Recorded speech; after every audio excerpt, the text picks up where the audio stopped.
Yeah, I mean, where I am personally, I'm only speaking for myself, is, it's just time to proceed as normal, as usual. We've done a lot of precautionary, we've had a lot of precautionary measures throughout the last, I don't know, really, I guess our first, we did 2 shows at the Speedway here in Charlotte, Concord area, drive-in shows during the pandemic. And then our first show back with that was, I guess, a little more traditional, was like a 3-night run at the Bonnaroo Farm, where everyone was kind of gridded off in these 6-foot squares, and then, and whatever, it's just been step by step, like it's been for everybody else. But now, with touring, my own personal feeling about it is, it's time for full on, touring. It's time, we very luckily live in a place and time where if someone is uncomfortable in crowds, they can, there's a lot of options to make that personal choice to not be, in a crowd. But there are a great percentage of folks that just want to embrace the old way, the normal way, the natural way of seeing people's faces and having that camaraderie and having that communion with each other. So, we've played a lot of shows at this point, and a fair amount of them have been indoor. Whatever decisions people make to mask or don't mask or attend or don't attend, I feel like all of it seems reasonable to me. My own personal take on it is it's time to get back to living.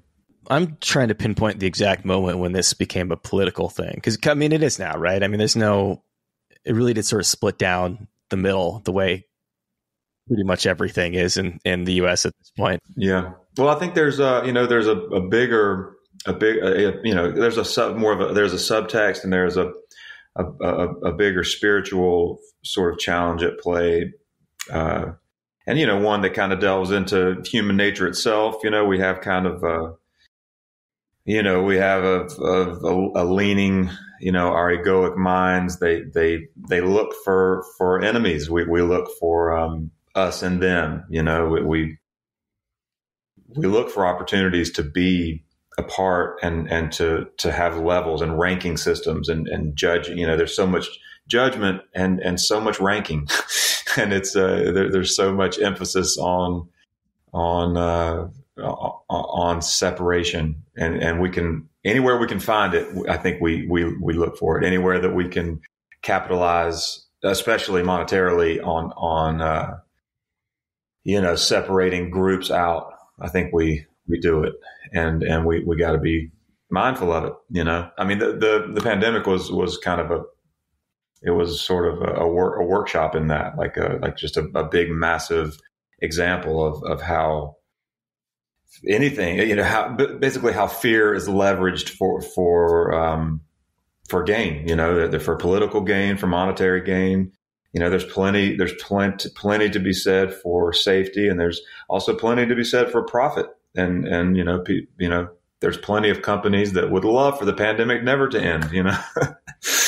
that would be awesome. And it's been a weird time. And I mean, just to get back to your question as far as political division. I mean, I don't know if there's a place to pinpoint where that happened, but I would imagine it was immediate.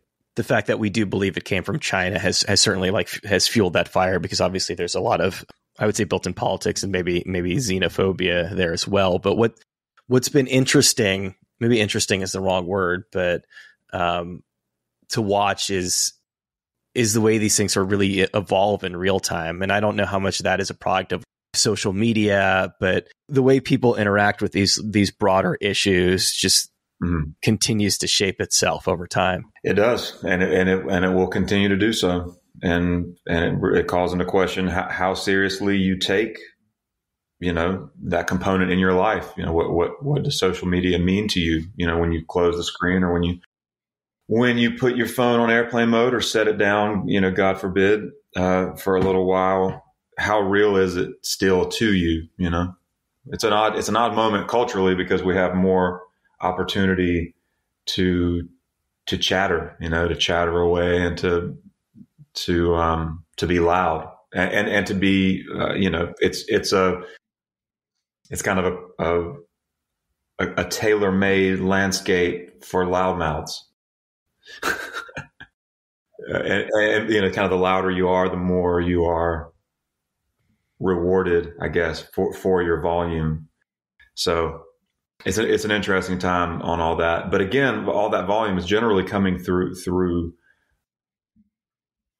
avenues like this one, you know, ones that are attached to technology. So it's really how much of it is real to you? How much space do you make for it in your life? And those are good questions. You know, they're good questions, especially for young people to be asking themselves.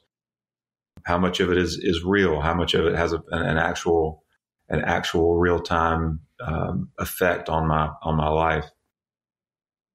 But yeah, whole lot of talk. Whole lot of talk.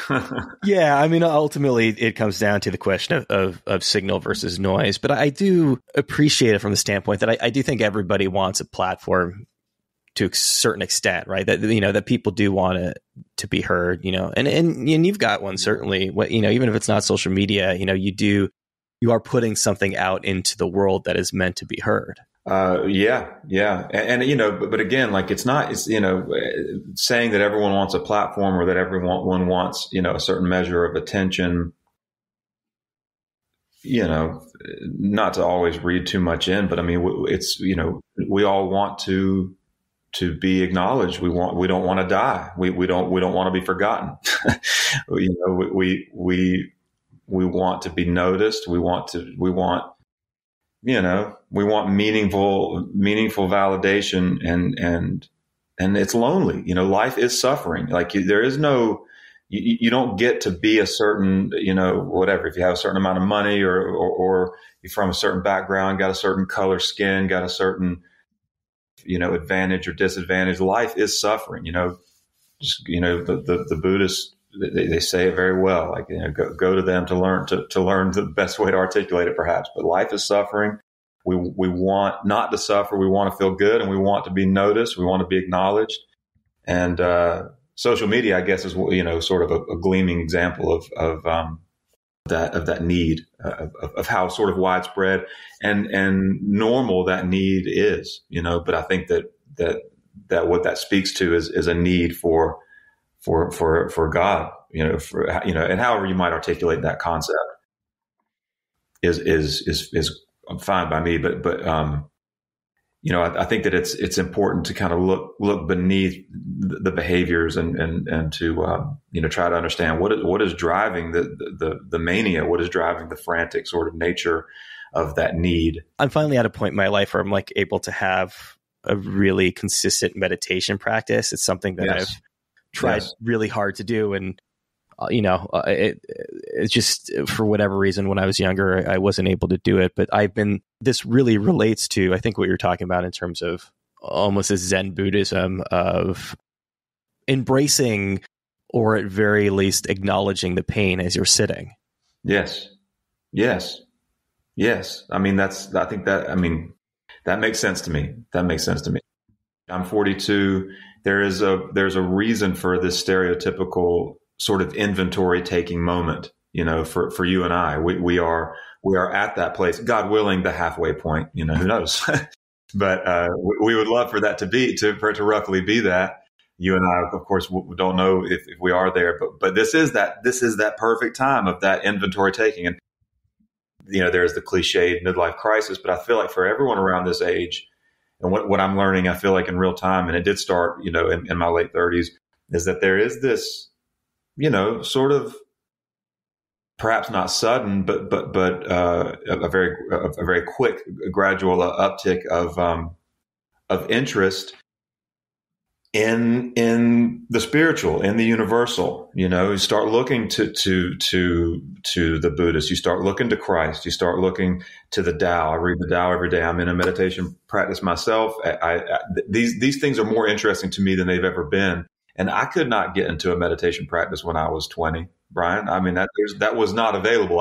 I do sort of, more or less subscribe to Richard Rohr's, sort of, the falling upward. He wrote this book, Falling Upward, to this, this concept of, and Eckhart Tolle is big on this as well. You build the ego for that first part, and then you are actively trying to tear it down. But, to embrace humility truly, and just how painful that can be. Because it sounds so good. It sounds so awesome to be humble, to be gracious, and to be graceful, and to serve. All of that sounds so good on paper, but it's so painful to try to let go, and to not be so wrapped up in your own story, and to not be so eaten up with being liked and loved, and being seen as cool, and being seen as whatever, any positive thing that the ego is dying to get from these external sources.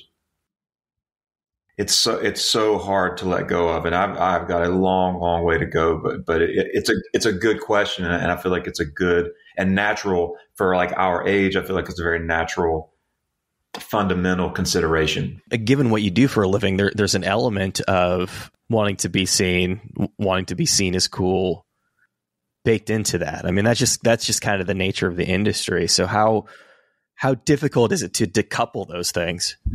Well, I mean, I think like in anything else, you try to look to those before you who you feel have perhaps successfully gone where you think you maybe are meant to go, or where you should go, or a good place to go. And you have to be aware of and acknowledge the arc of a life.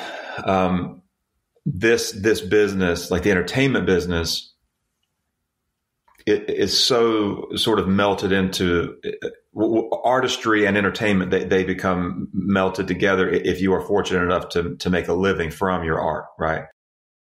Or at least in this capacity of music performance.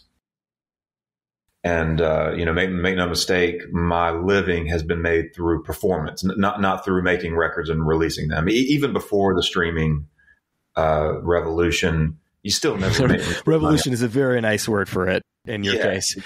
Yeah. It hasn't been awesome in some ways, but again, even when, like on physical copies, I don't know, I didn't really live, perhaps Zeppelin made money on that kind of thing, but like we never really lived in a time where, even before, because we were doing it well before streaming. In any event, I've made my living performing in a real room with real people, And so not a ton of reward or from like radio play or like placement in movies, and I have friends that have done very well in that kind of realm. But to your point, on the entertainment side of it, there is a great hunger and desire for looking cool, being seen as cool, being fashionable, being looked up to by a younger audience. But when we got cranking, I was 21 years old. How I looked at performance was a lot different than how I look at it now. And so I try to, but again, that's why, like Greg Brown is a great example. He's someone, we've had very different performing lives, I guess, but there's a lot that have been similar. And he has managed great humility and great wisdom and great connection to his artistry, top to bottom, for a 45-year run at making music and sharing it with folks. So try to look to the elders, try to look to master songwriters who have figured out a way to do it at every level of popularity. That list of the people that you, as you said, look up to earlier, it sounds like he's pretty high up there. No question. And there are others on the list. Tom T. Hall, of course, Doc Watson. John Prine, Loudon Wainwright, Tom Waits. I like that you shouted at Doc Watson. I mean, I feel like he's somebody who just doesn't get nearly enough love. I saw him before he passed, and it was incredible. He was incredible. He was an institution, like Richard Petty is an institution. He's a master and a bridge, but across multiple generations, kind of coming up as he did, and then being at his full force power by the time of the folk revolution in the 60s. He was at full power, by then. And then he stayed at full power for decades. Yeah. So, but see, all these examples, Loudon, Prine, Doc Watson, Tom Waits, Willie Nelson, Greg Brown, geez, I mean, like there's a lot more examples. But all of these guys I've mentioned are, they had different levels of popularity, and all of them, I feel like, navigated beautifully through those varying levels of popularity, without being, at least noticeably as an audience member, negatively affected by the presence or the lack of popularity. Obviously, the circumstances are different when you've got a bunch of songs sitting in front of you that someone else had written. But I think patience is so deeply ingrained in that idea of sitting. And I think that really, the best art may come from patience, may come from just waiting until the moment is right to sit down and write or to sit down and perform. Yes. I think it's key. I loved Josh Homme from Queens of the Stone Age. I saw a great quote from him at some point where he's talking about how important boredom is. And we don't generally think of meditation as boredom, but really I think the underlying connector there is stillness. Stillness. We are inundated in our culture with things pushing us and urging us and things beeping at us to do something different, close the refrigerator, put the seatbelt on. Like there's always a hum and a buzz and an urging. And all of those, generally, most of them anyway, it seems like, are rooted in making money. Like hurry up, like play the loud, ridiculous pop music in the shoe store. So when people are in there, they have like whatever, some sort of like response in their brain. Though some study's been done chemically, like play loud, horrible music. And then they want to get out and they buy something because they panic, whatever. Like there's just all this. It's all algorithms now. Yeah. It's all, and that's the thing, like, and it's unhealthy. Like the way, these non-human entities, corporations, whatever they are, they look at us as units, and units that can be sort of hacked and then figured out how to get the money out of us, turn us into the product, all that. Plenty of talk out there about that. It seems like there is some truth in it. In any event, to slow down, to make the deliberate, to have the deliberate choice to slow down, I think it's probably unquantifiable which parts of meditation are serving you the most in this way. But I know that through a regular meditation practice, creativity is much more at hand, much more nearby, and I think that it's part of it is just the stillness, the lack of digital signals or any signals, and then part of it is just a subconscious acknowledgement of self-worth. I am worthy of a moment alone. I am worthy of a moment of stillness. I don't have to be a tool to someone else's agenda. I will, because I care for myself and I care about my well-being, I will take this moment. And that's a really beautiful thing. And it is becoming, perceptibly harder to claim that moment. And I think it's, and which, the beautiful thing about that is that it makes it even more valuable to claim it. I don't know if it's always been like this for humanity to a certain extent, but we've gotten to a point where we don't even know that those signals exist. I live in Queens, so I live in New York City, and I went to school in Santa Cruz. I don't know if you know Santa Cruz at all, but it's forest and beach, very beautiful, one of the most beautiful places on earth, I think.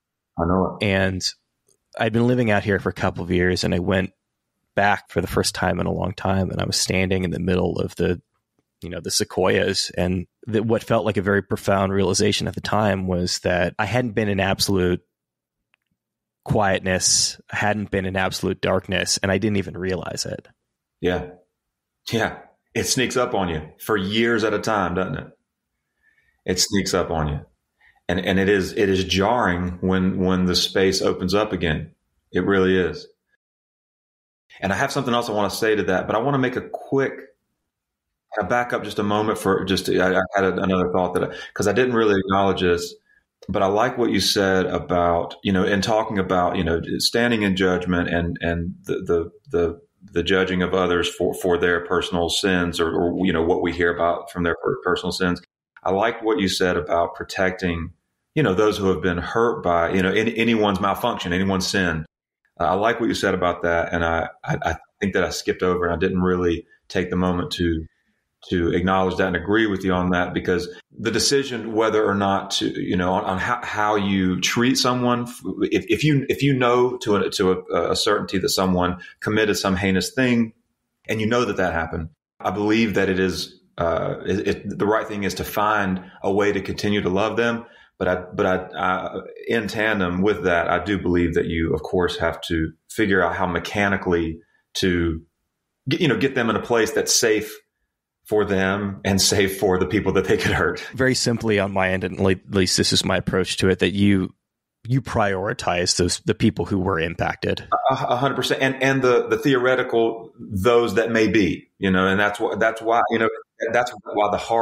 the hard equation of prison it's so hard, because it's just like, look, yeah, the prison thing is really, there's a lot of flaws in it, but you've got to keep, someone who is malfunctioning in this way and will hurt people because of their malfunction. You got to get them out of the mix. You got to get them out of the mix. And I had my brother watched this documentary about John Wayne Gacy, and we had some very long and meaningful conversations about that, because I had this moment in my late teenage years where I read a lot about serial killers. It's a very that's a weird thing that I think a lot of us go through. I've been there too.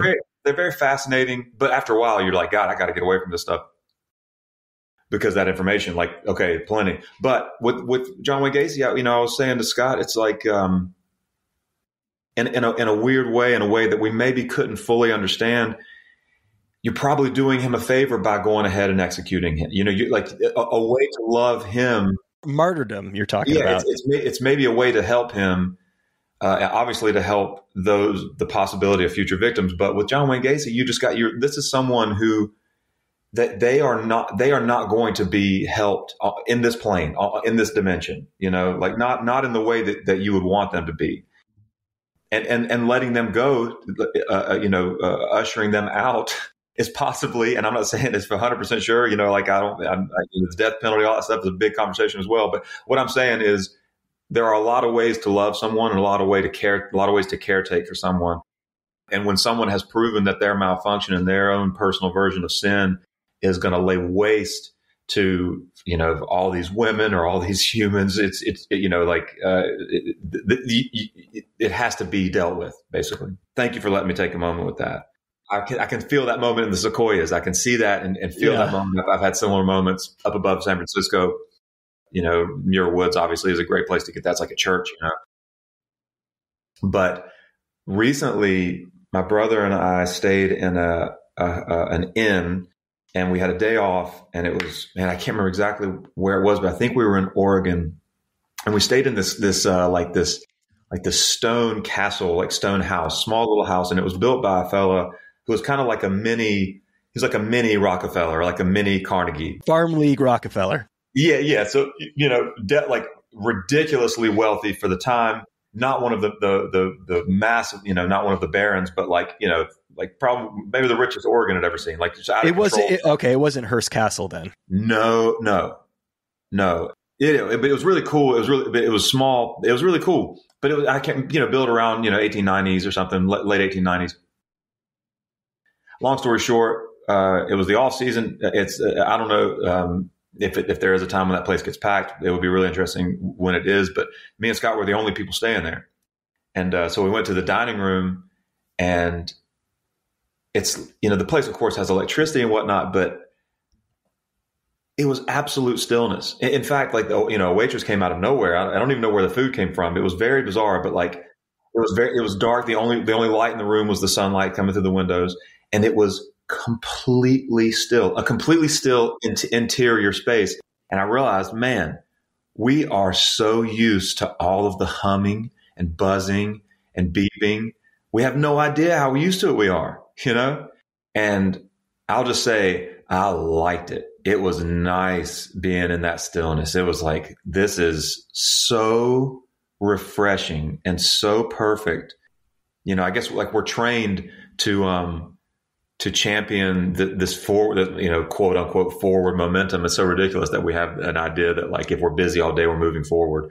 But the activity of your brain, you know, like training it to be moving. You know, 30 seconds of this YouTube is plenty. Moving on to the next one, like that ridiculous pace when it has a real chance to settle down without anything distracting you. It's awesome. And what you felt in those woods, like that's us. That's like truly feeling who we are. And it's kind of sad how jarring that can be, you know? I really wanted to talk to you about something specifically that I think we can tie into this in a meaningful way. I'm sure we can. We can tie anything into this, Brian. We can do it. So I'm like sensing around the corners right now, and I can kind of feel how we could jam this square peg into a round hole here. Let's find out. You know, you strike me as a very thoughtful person. You know, somebody who is empathetic and tries to find the good in people. Something that I've struggled with myself is, and I think part of this comes from living in New York City, is trying to understand what somebody's been going through that day, what's led them to that point, why they were an asshole to me. You know, like because obviously. Sure. Obviously, a lot goes into that, and trying to really understand where people's heads are at. And in my like research, I guess is maybe a strong word. Leading up to this conversation, I was listening to some interviews that you did, and I stumbled on an episode of Rick Rubin's podcast where he talks about No Hard Feelings. Have you watched or listened to that yet? I have not. He tells a story about the recording of that song, that there was a documentary that came out around the recording of the album, and his impression of how things went down changed fairly dramatically after seeing the documentary. So to set the scene, the vocals were recorded from the song. It was clearly a moment, you know, done in one take. It really impacted everybody. And Rick, who, you know, can be a hard nut to crack, I assume, based on what I know about him, effectively says, you know, all right, like, let's do the next one. Yeah. The two of you leave the room and have the conversation.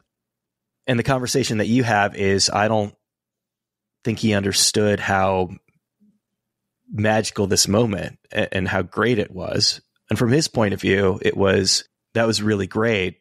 Let's capture this energy and let's move on to the next big thing. And that really, again, that's struck me as a really profound example of a misunderstanding where all parties were coming from a really good place and just weren't able to meet in the middle. Yeah. Well, I think that you're right about that. And I remember Rick being like, all right, what's next? And for me, you know, that was like an 8-year journey, like writing that song. And then to record it was beautiful. It was beautiful. And Scott was having a different experience. It's just you know, I think we can all agree it's a pretty intense topic and a pretty intense song.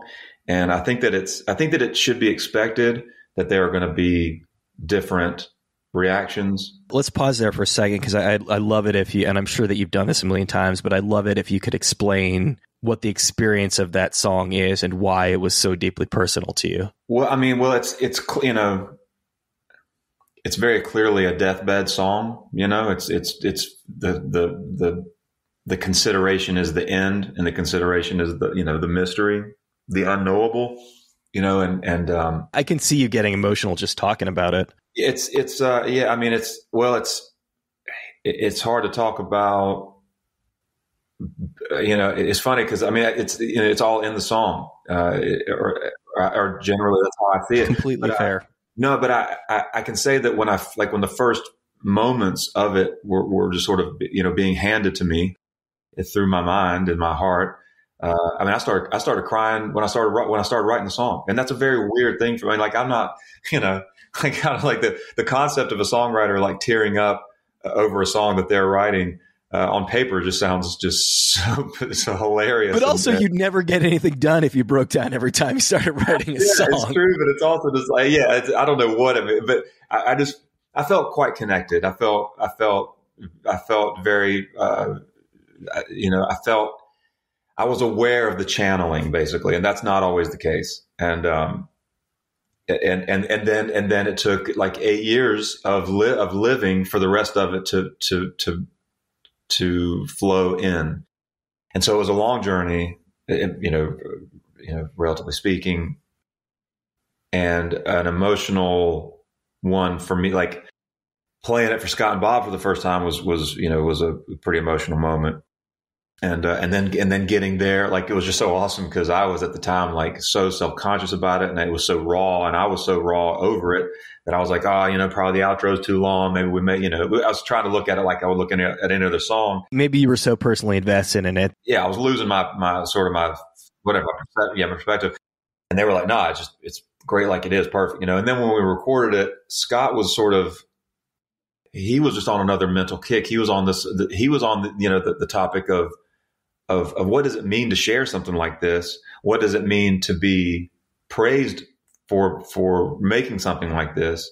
Whereas my take, and I think you can see it in the movie, I'm just trying to sort of like just skip over it, and just because I've already been on such a journey with it that I'm just kind of like, the idea of profiting from this in some way is not really my business. Like my business was writing the song. Our business this evening was recording the song. Now that's over, but the sounds that were happening, and like Mike playing that wonderful drum beat with it, like all of that was, I had the feeling it was just like, man, this must kind of like when it was over and I was kind of coming down, it was a harsh landing that Scott was over there in torment, because in my mind, it was like, man, can you imagine what it was like being in the studio when Whitney did I Will Always Love You? Like that was probably, like, to be in the room probably was just an awesome experience.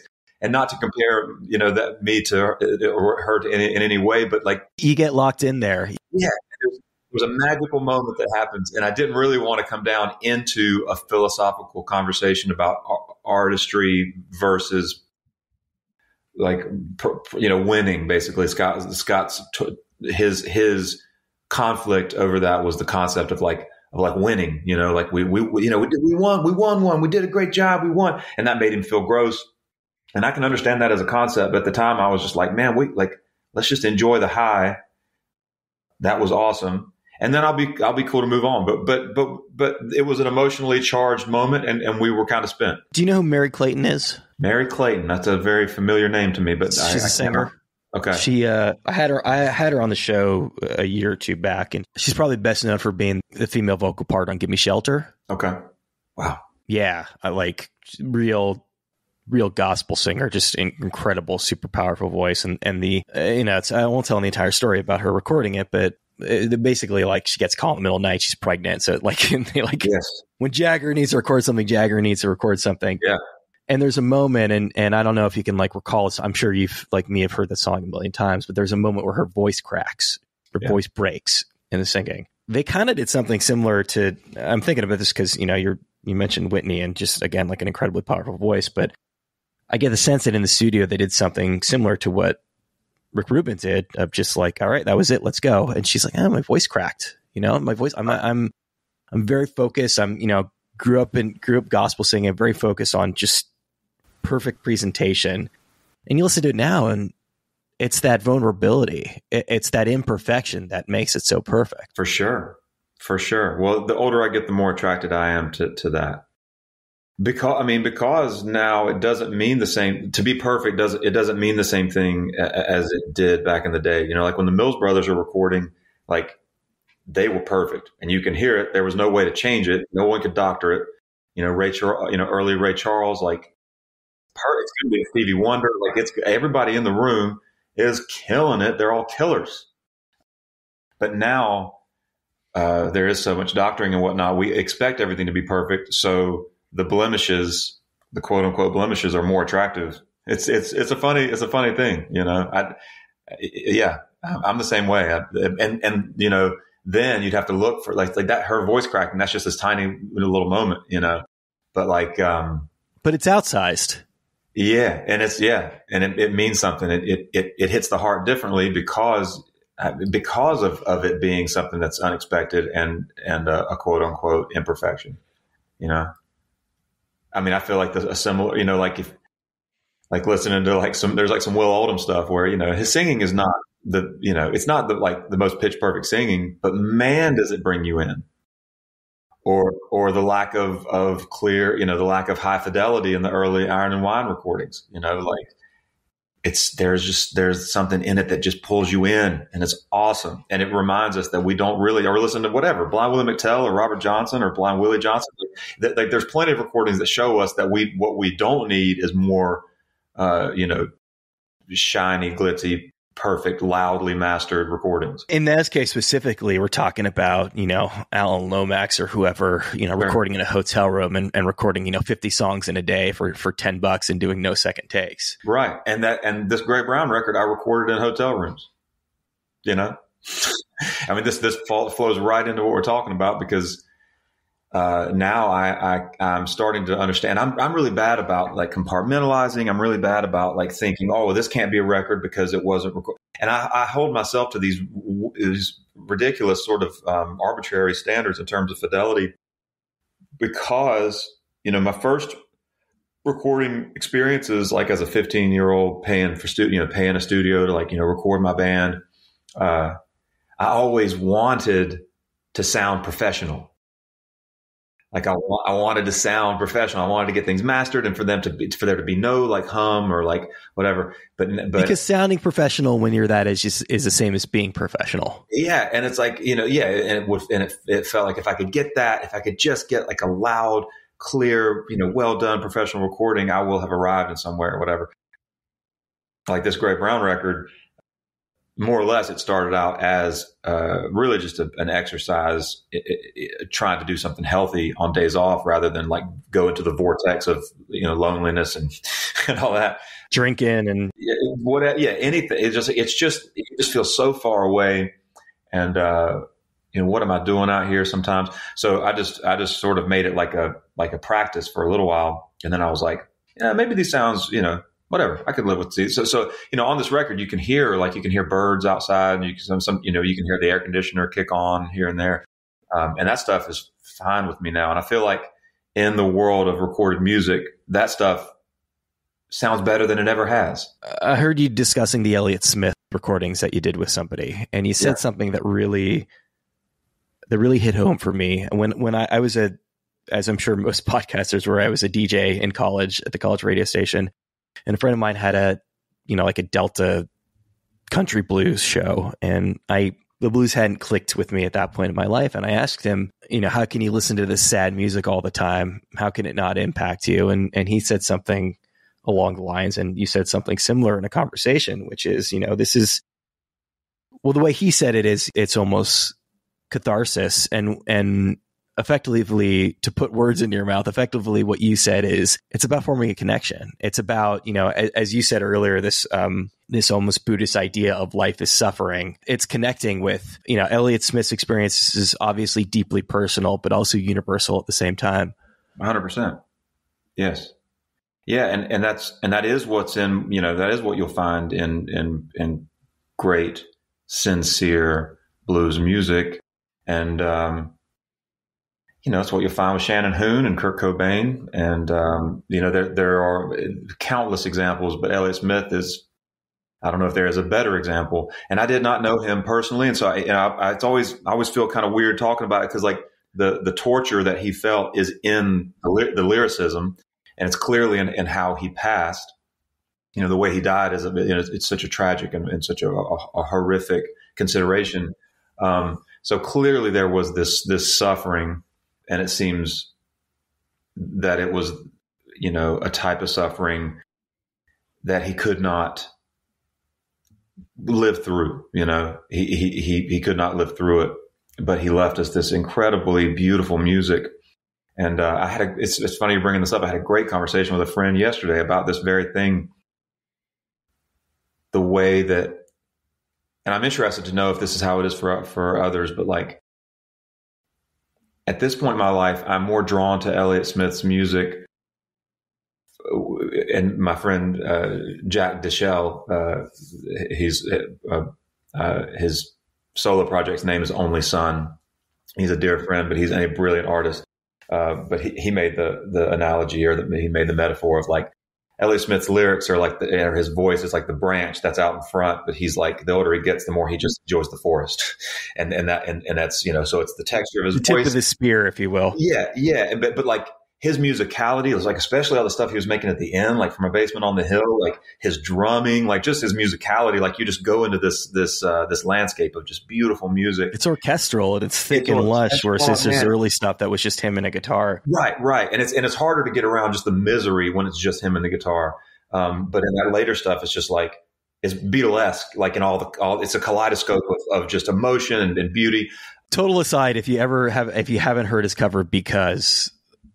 Okay. I can't recommend it. He covers Because by the Beatles, and it's just it's incredible. I'll find it. I'll check it. But yeah, I do believe that he's a great example of someone who's, the pain in their music, the pain in his music. It is a reminder that we're not alone. I think that's why we love sad music. It's why I love sad music. It is just a reminder that like I'm not alone in my sadness. I'm one of many, and others have come before. Others will go after. And sadness is not the only thing, but when you do feel it, it is nice to know that that you're not alone in it, that it is a universal challenge and a universal experience, And Elliott Smith, he proves it in spades.